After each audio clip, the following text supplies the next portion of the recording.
Sir ಇದು sir ಕುರಿಗಳಿಗೆ ಬೇಕಾಗುವಂಥ ಒಣ ಮೇವು ಮತ್ತು ಒಣ ಹೊಟ್ಟುಗಳ ಬಗ್ಗೆ ಸ್ವಲ್ಪ ನಾ ಪರಿಚಯ ಮಾಡಿಕೊಡ್ತೀನಿ. ಪ್ರಮುಖವಾಗಿ ಕಾರ್ಬೋಹೈಡ್ರೇಟ್ಸ್ ಬೇಕು ಅಂತ ಹೇಳ್ತಾರೆ. ಸರ್ ಇದು ಜೋಳದ ಮೇವು ಮತ್ತು ರಾಗಿ ಮೇವು ಸಾಕಷ್ಟು ಐರನ್ ಮತ್ತು ಕಾರ್ಬೋಹೈಡ್ರೇಟ್ಸ್ ಹೊಂದೈತೆ ಸರ್. ಜೋಳದ ಮೇವು ಸಾಕಷ್ಟು ಶಕ್ತಿಯುತ ಇರತಕ್ಕಂಥ ಆಹಾರ. ಈಗ ಸಾಮಾನ್ಯವಾಗಿ ಸಿರಿಧಾನ್ಯಗಳಂದ ತಕ್ಷಣ ನಾವು ಏನು ಮಾಡ್ತೀವಿ, ರಾಗಿ ಮತ್ತು ಬರಗ, ನವಣಿ ಇವುಗಳನ್ನು ಹೇಳ್ತಾರೆ. ಆದ್ರೆ ಈ ಸರ್ಕಾರ ಏನಂತಂದ್ರೆ ಇವತ್ತು ಜೋಳನೂ ಕೂಡ ಸಿರಿಧಾನ್ಯಗಳು ಸೇರಿಸೈತೆ ಸರ್.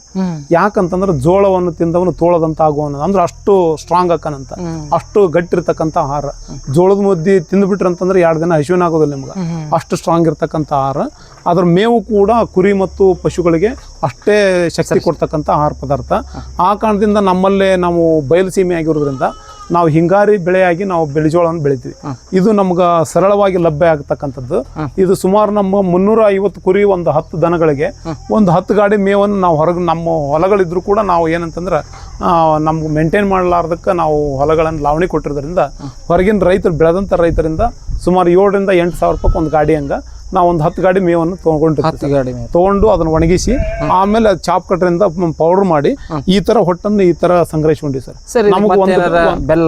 ಏನು ಸರ್ ಬರೀ ಉಪ್ಪನ್ನು ಹಾಕಿರ್ತೀವಿ ಇದಕ್ಕೆ ರುಚಿ ಬರುವಂತ ಉದ್ದೇಶಕ್ಕಾಗಿ. ಉಪ್ಪಿನ ಪ್ಯಾಕೆಟ್ ಅಲ್ಲಿ ಮ್ಯಾಲೆ ಕಾಣಿಸ್ತದೆ ಸರ್ ನಿಮ್ಗೆ, ವಿಡಿಯೋಕ್ ಸಿಗುತ್ತೆ ಇಲ್ಲಿ. ಇಡೀ ಉಪ್ಪನ್ನ ಪ್ರತಿ ಒಂದು ತರ ಹೊಟ್ಟನ್ನು ಹಾಕಿದ ತಕ್ಷಣ ಸರ್, ಮೇವು ಹಾಕಿದ ತಕ್ಷಣ 2ನೇ ತರಕ್ಕೆ ಉಪ್ಪು ಹೊಡೆದಿರ್ತೀವಿ ಸರ್. ಹಂಗತೆ ಉಪ್ಪು ಮತ್ತು ಹೊಟ್ಟನ್ನು ಒಂದ್ ಕಡೆ ಮೇವನ್ನ ಈ ತರ ಸಂಗ್ರಹಿಸಿ ಒಂದ್ ಕಡೆ ಸಂಗ್ರಹ ಮಾಡಿರ್ತಕ್ಕಂಥ ಸರ್. ಇದು 1 ವರ್ಷಕ್ಕಾಗುವಂತ ಮೇವು ಸರ್ ಇದು. ನೆಕ್ಸ್ಟ್ 2ನೇದಾಗಿ 2ನೇ ಆಹಾರ ಅಂತಂದ್ರ ಕಡಲೆ ಹೊಟ್ಟು ಸರ್. ಅದು ಇದನ್ನು ಕೂಡ ಏನಂತಂದ್ರ ಕಡಲೆ ಹೊಟ್ಟನ್ನ ನಮ್ಗೊಂದು ವರ್ಷಕ್ಕೆ ಬೇಕಾಗುವಷ್ಟು ನಾವು 5 ರೂಪಾಯಿ ಕೆಜಿ ಹಂಗೆ ಇದನ್ನ ಬೇರೆದವ್ರ ಕಡೆಯಿಂದ ತೋಲ್ತೀವಿ ಸರ್. 5 ರೂಪಾಯಿ ಕೆಜಿ ಸರ್. ಅಂದ್ರೆ ಟ್ರಾನ್ಸ್ಪೋರ್ಟೇಷನ್ ಎಲ್ಲ ಅವ್ರ ಕಡೆಗೆ. ಇದರಲ್ಲಿ ಹೊಟ್ಟನ್ನ ಮತ್ತು ಒಂಥರ ಇದನ್ನ ಏನು ಉಪ್ಪು ಇವು 2 ಮಿಶ್ರಣ ಮಾಡಿ ಇದನ್ನ ಸಂಗ್ರಹಿಸ್ಕೊಂಡ್ವಿ ಸರ್. ಇದನ್ನ ಏನಂತಂದ್ರೆ ಒಣ ಮೇವಿನೊಳಗೆ ಇದು ಕೂಡ ಒಣ ಹೊಟ್ಟಿನೊಳಗ ಡ್ರೈ ಪೌಡರ್ನಾಗ ಇದು ಬರ್ತದೆ ಸರ್. ಸಾಮಾನ್ಯವಾಗಿ ನಾವು ಟಗರ್ಗಳಿಗೆ ಹಸಿ ಮೇವನ್ನು ಕೊಡೋದಿಲ್ಲ ಸರ್. ಟಗರ್ಗಳಿಗೆ ಮಾತ್ರ ಎಲ್ಲ ಒಣ ಮೇವಿನ ಮೇಲೆ ನಾವು ಒಣ ಹೊಟ್ಟು ಮತ್ತು ಮೇವು ಇದರ ಮೇಲೆ ಮೇಂಟೈನ್ ಮಾಡಿರ್ತೀವಿ. ಬೆಳಗ್ಗೆ ಇದು 4 ರೂಪಾಯಿ 50 ಪೈಸೆ ಸರ್. ಯಾವ ಕೆಜಿ ಲೆಕ್ಕ sir. Transportation door delivery sir. ಇಲ್ಲಿಗೆ ತಂದು ಕೊಡ್ತಾರೆ. ಏನು ನಮ್ ಲೇಬರ್ದು ಏನು ಕಷ್ಟ ಇಲ್ಲ. ಇಲ್ಲಿ ಬಂದಿಂದ ನಾವು ಅನ್ಲೋಡ್ ನಾವು ಮಾಡ್ಕೋಬೇಕು. ಇದು ನಮ್ಗೆ ಬಿಟ್ಟದ್ದು. ಸಾಮಾನ್ಯವಾಗಿ ಇದು 5 ರೂಪಾಯಿ ಇದು ಬೀಳುತ್ತೆ ಸರ್. ಯಾವುದು ಕಡಲೆ ಹೊಟ್ಟು ಇದು 4 ರೂಪಾಯಿ 50 ಪೈಸೆ ಇದು ಸಿಗುತ್ತೆ ಸರ್. ಜೋಳದ ಗುನಿ ಇದು ಕಡಲೆ ಹೊಟ್ಟುನು ತೊಗರಿ ಹೊಟ್ಟುನು 5 ರೂಪಾಯಿ ಕೆಜಿ ಸರ್. ತೊಗರಿ ಹೊಟ್ಟು ಸರ್. ತೊಗರಿ ಹೊಟ್ಟು, ಜೋಳದ ಗುನಿ, ಕಡಲೆ ಹೊಟ್ಟು ಮತ್ತು ಜೋಳದ ಮೇವು ಇವು 4 ತರದ ಆಹಾರ ನಮ್ಮ ಸಂಗ್ರಹ ಐತಿ. ನಾವು ಇಷ್ಟು ಆಹಾರ ಕೊಡೋದ್ರಿಂದ ನನಗ ವೈಯಕ್ತಿಕವಾಗಿ ನಮ್ಮ ಕುರಿ ಮತ್ತು ಮೇಕೆಗಳು ಇಷ್ಟು ಆರೋಗ್ಯಕರಕ್ಕೆ ವೈವಿಧ್ಯಮಯ ಆಹಾರ ಪದಾರ್ಥ ಕೂಡ ಕಾರಣ ಅಂತ ನನಗನ್ಸುತ್ತೆ. ಯಾಕಂದ್ರೆ ಒಂದೇ ಪದಾರ್ಥ ಕೊಡೋದ್ರಿಂದ ನಾವು ಮನೆಯೊಳಗೆ ಕೂಡ ಪದೇ ಒಂದೇ ಥರದ ಆಹಾರ ಮಾಡಿದ್ರೆ ನಾವು ಬೇಜಾರು ಮಾಡ್ಕೊತೀವಿ. ಆ ಕಾರಣದಿಂದ ಬಹುತರದ ಅಂದ್ರೆ ವೈವಿಧ್ಯಮಯ ಆಹಾರ, ತರಾವರಿ ಆಹಾರ ಕೊಡೋದ್ರಿಂದ ಅವು ತಿನ್ನಕ್ಕೂ ಇಷ್ಟಪಡ್ತಾವೆ ಮತ್ತು ಅಷ್ಟೇ ಆರೋಗ್ಯಕರ ಆಗ್ಯಾವಂತ ನನ್ನ ವೈಯಕ್ತಿಕ ಅಭಿಪ್ರಾಯ ಸರ್. ಸರ್ ತೊಗರಿ ಹೊಟ್ಟ ಆಯ್ತ್ರಿ, ತೊಗರಿ ಹೊಟ್ಟ ಹಾಕ್ತಿವಿ, ಜೋಳದ ಗುನಿ ಹಾಕ್ತಿವಿ ಸರ್, ಆಮೇಲೆ ಕಡ್ಲೆ ಹೊಟ್ಟ ಸರ್, ಆ ಕಡೆ ಜೋಳದ ಮೇವ ಸರ್, ಅಲ್ಲಿ ಹೋದ್ರ ಆಮೇಲೆ ರೆಡ್ ನೇಪಿಯರ್, ಸೂಪರ್ ನೇಪಿಯರ್ ಇಷ್ಟೆಲ್ಲ ಆಹಾರ ನಾವು ಮತ್ತೆ ಬೆಳಿಗ್ಗೆ ಗಂಜಿ ಕೊಡ್ತೀವಿ ಸರ್. ಹೌದೌದು, ಇಷ್ಟೆಲ್ಲ ಆಹಾರ ಪದಾರ್ಥ ಇಷ್ಟೆಲ್ಲ ಆಹಾರ ಪದಾರ್ಥ ಕೊಡೋ ಕಾರಣದಿಂದ ಅವು ಆರೋಗ್ಯಕರವಾಗಿವ ಅಂತ ನನಗನ್ಸುತ್ತೆ ಸರ್. ನೋಡಿ ಸ್ನೇಹಿತರೆ, ಒಂದೇ ಅಷ್ಟೇ ಅಲ್ಲ, ಸುಮಾರು 4 ರಿಂದ 5 ಥರ ಇವತ್ತು ಅಂದ್ರೆ ಅವ್ರು ಸರ್ ಹೇಳಿದ್ರೆ ನಾವು ಒಂದೇ ತಿಂದ್ರೆ ನಾವು ಹೆಂಗೆ ಇದಾಗಲ್ಲ, ಅದಕ್ಕೆ ಎಲ್ಲ ವೆರೈಟಿ ಅವು ಕೊಟ್ಟರೆ ಮಾತ್ರ ವೈದ್ಯಮಯ ಎಲ್ಲ ಇತ್ತಂದ್ರೆ ಮಾತ್ರ ಅವು ಒಂದು ಆರೋಗ್ಯವಾಗಿ ಇರ್ತಾವೆ ಅಂತ ಹೇಳ್ತಾರೆ. ಇವರ ಈ ಮಾಹಿತಿ ಇಷ್ಟ ಆದ್ರೆ ಲೈಕ್ ಕೊಡಿ, ಕಾಮೆಂಟ್ ಮಾಡಿ, ಶೇರ್ ಮಾಡಿ. ಧನ್ಯವಾದಗಳು ಸರ್. ಸರ್ ಇದು ಬೇಲಿ ಮೆಂತ್ಯ, ನೇಫರ್ ಎಷ್ಟು ಇಲ್ಲ ಬರ್ರಿ ಸರ್.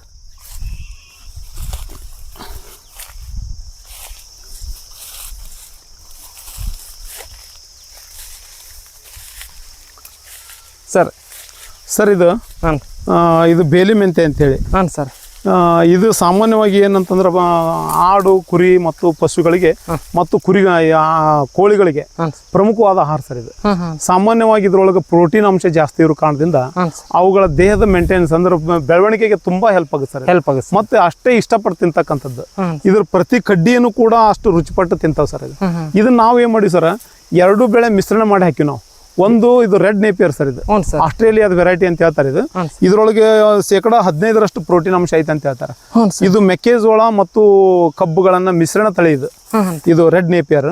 ಇದರಲ್ಲಿ ಪ್ರೋಟೀನ್ ಐತಿ, ಕಾರ್ಬೋಹೈಡ್ರೇಟ್ಸ್ ಐತಿ. ಹಿಂಗಾಗಿ ಆಹಾರದ 2 ಪ್ರಮುಖ ಘಟಕಗಳು ಇದರಿಂದ ಸಿಗುವುದರಿಂದ ನಮ್ಮ ಕುರಿಗಳಿಗೆ ಹೊರಗಿಂದ ಕೊಂಡ್ಕೊಳ್ತಕ್ಕಂಥ ಮೇವಿನಕ್ಕಿಂತ ಇದು ಕೂಡ ಒಂದು ಪ್ರಮುಖವಾದ ಆಹಾರ ಸರ್.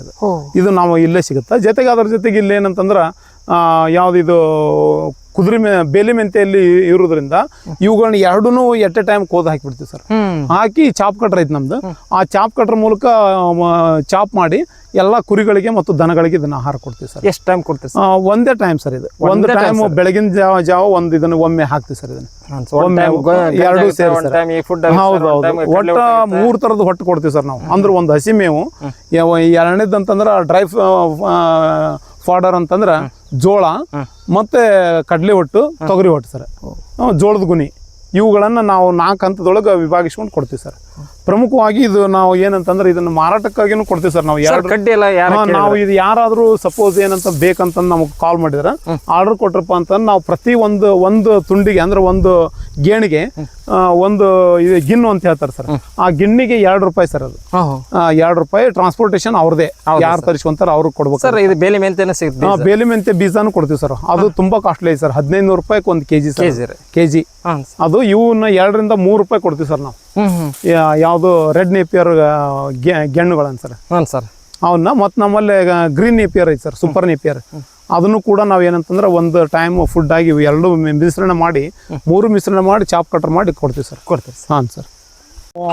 ಕುರಿ ಮತ್ತು ಪಶುಗಳಲ್ಲಿ ಆಹಾರದ ಅವಲಂಬನೆ ಕಡಿಮೆ ಆಗಬೇಕಂತಂದ್ರೆ ಕುರಿಗಳಿಗೆ ಪ್ರಮುಖವಾಗಿ ಕುರಿ ಮತ್ತು ಪಶುಗಳಿಗೆ ಆಹಾರದ ಅವಲಂಬನೆ ಕಡಿಮೆ ಆಗ್ಬೇಕಂದ್ರೆ ನಾವನ್ನ ಆಹಾರ ಬೆಳ್ಕೊಂಡ್ರೆ ಅಂತಂದ್ರೆ ಹೆಚ್ಚು ಲಾಭವನ್ನು ಮಾಡ್ಕೊಳಕ್ಕೆ ಸಾಧ್ಯ ಐತಿ. ಆ ದಿಶೆಯಲ್ಲಿ ಸುಮಾರು ನಾವು 1 ಎಕರೆ 2 ಎಕರೆ ಸೂಪರ್ ನೇಪಿಯರು, ರೆಡ್ ನೇಪಿಯರು ಮತ್ತು ಕುದುರೆ ಮೆಂತೆಯನ್ನು ಬೆಳ್ಕೊಂಡಿವಿ ಸರ್. ಇದರಿಂದ ನಮ್ಮ ಆಹಾರ ಸ್ವಾವಲಂಬನೆ ಸಾಧ್ಯ ಆಗುತ್ತೆ ಸರ್. ಹೊರಗಡೆ ನಾವು ಕೊಂಡ್ಕೊಳ್ಳೋಕ್ಕಿಂತ ನಮ್ಮ ತಯಾರು ಮಾಡಿರ್ತಕ್ಕಂಥ ಆಹಾರ ಇಲ್ಲೇ ನಾವು ಪುನರುತ್ಪತ್ತಿ ಆಗೋದ್ರಿಂದ ಇಲ್ಲೇ ಬೆಳೆಯೋದ್ರಿಂದ ಇಲ್ಲೇ ಖರ್ಚನ್ನು ನಾವು ಇಲ್ಲೇ ಕುರಿ ಸಾಕಾಣಿಕೆಯಲ್ಲಿ ವೆಚ್ಚ ತಗ್ಗಿಸ್ಬೋದು. ಪ್ರಮುಖವಾಗಿ ಇದು ನಾನು ಸೂಪರ್ ನೇಪಿಯರನ್ನು ನಾವು ಸರ್ಕಾರದ ಸಹಾಯಧನದೊಳಗೆ ಇದು ಒಂದು ಚಾಪ್ ಕಟ್ರ್ ತೊಗೊಂಡಿವಿ ಸರ್. ಇದು ಕಿಮ್ಮತ್ತು ಮಾರುಕಟ್ಟೆ ದರ ಸುಮಾರು ಒಂದು ₹35,000 ಆಗ್ಬೋದು ಇನ್ಕ್ಲೂಡಿಂಗ್ ಮೋಟ್ರ್. ಬಟ್ ಸಹಾಯಧನದೊಳಗೆ ನಾವು ರೈತರು 9,000 ಕಟ್ಟಬೇಕು. ಉಳಿದದ್ದನ್ನು ಸರ್ಕಾರ ಭರಿಸ್ಕೊಂಡು ನಮಗೆ ಈ ಥರ ಕೊಟ್ಟದ್ದು. ಇದನ್ನು ಈಗ ನೀವು ನೋಡಿದ್ರಿ, ಈಗ ಒಣದಂಟನ್ನು ನೇರವಾಗಿ ಇದ್ರ ಮುಂದೆ ಹಾಕೋದ್ರಿಂದ, ಕುರಿಗಳ ಮುಂದೆ ದನಗಳ ಮುಂದೆ ಹಾಕೋದ್ರಿಂದ ಸಾಮಾನ್ಯವಾಗಿ ವೇಸ್ಟನ್ನು ಅಂದ್ರೆ ಸರಿಯಾಗಿ ಬಳಕೆ ಮಾಡ್ಕೊಳೋದಿಲ್ಲ. ದನಕರುಗಳು ಸರಿಯಾಗಿ ತಿನ್ನೋದಿಲ್ಲ.